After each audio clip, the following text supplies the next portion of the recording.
सभी को शुद्धात्मा वंदन। सोनगढ़ संदेश में आज का संदेश है वो पूज्य गुरुदेव श्री के वचनामृत के 248 बोल के आधार से है। आइए हम इस बोल का अर्थ समझते हैं। बोल है, प्रातः काल जिसे सिंहासन पर देखा हो वही सायंकाल शमशान में राख होता दिखाई देता है। ऐसे प्रसंग तो संसार में अनेक बनते हैं, तथापि मोही मूढ़ जीवों को वैराग्य नहीं आता। भाई, संसार को अनित्य जानकर तू आत्मोन्मुख हो। बहुत ही सुंदर बात यहाँ पर कही है पूज्य गुरुदेव श्री ने कि प्रातःकाल जिसको हमने सिंहासन पर बैठा देखा, रात को वो शमशान में। समय का कोई भरोसा नहीं। क्योंकि यह कैसा है? अनित्य है, क्षणभंगुर। संसार अनित्य है। जो मेरा शरीर जो मुझे प्राप्त हुआ है यह भी कैसा है? अनित्य है।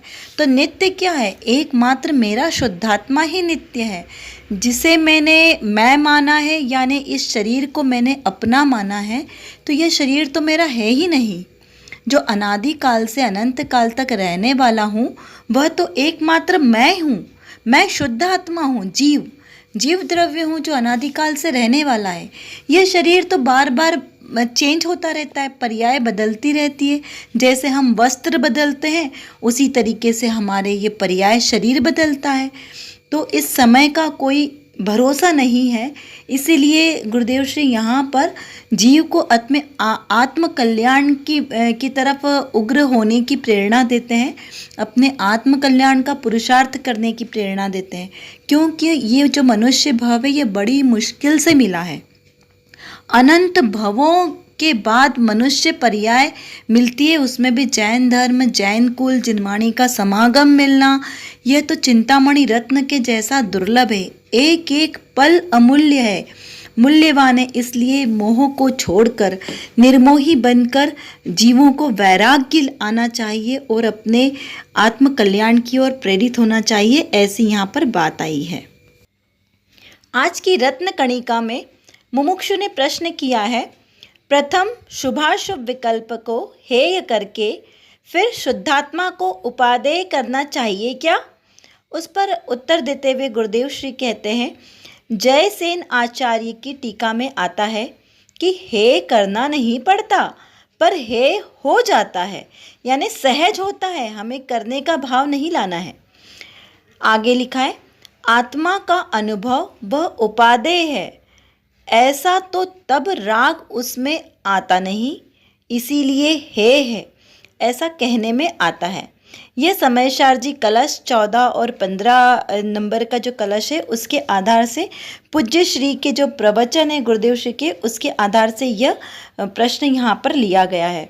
इसमें इसका अर्थ इतना निकालना है कि जो शुभाशुभ भाव है वे कहने में तो आते हैं कि आत्मा के हैं, लेकिन आदरणीय नहीं है।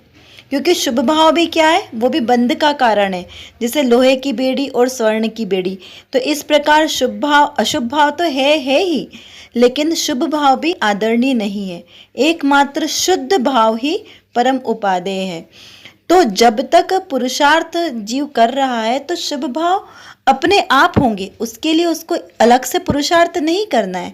जैसे हम सब्जी लेने जाते हैं तो उसमें सब्जी के साथ धनिया पत्ती तो वैसे ही मुफ्त में आ जाती है, वैसे ही यदि हम आत्मा के सन्मुख होकर पुरुषार्थ करेंगे तो ये जो शुभ है, पुण्य का बंध है, ये सहज ही हो जाएगा।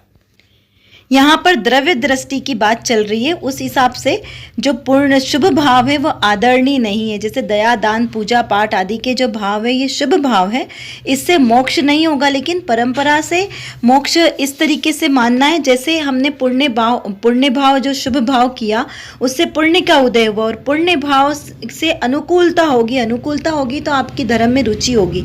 लेकिन इसका भी अवलंबन छोड़ने पर ही जब शुद्ध भाव होगा तभी हमें मोक्ष की प्राप्ति होगी, ऐसा यहाँ पर इसका लेना।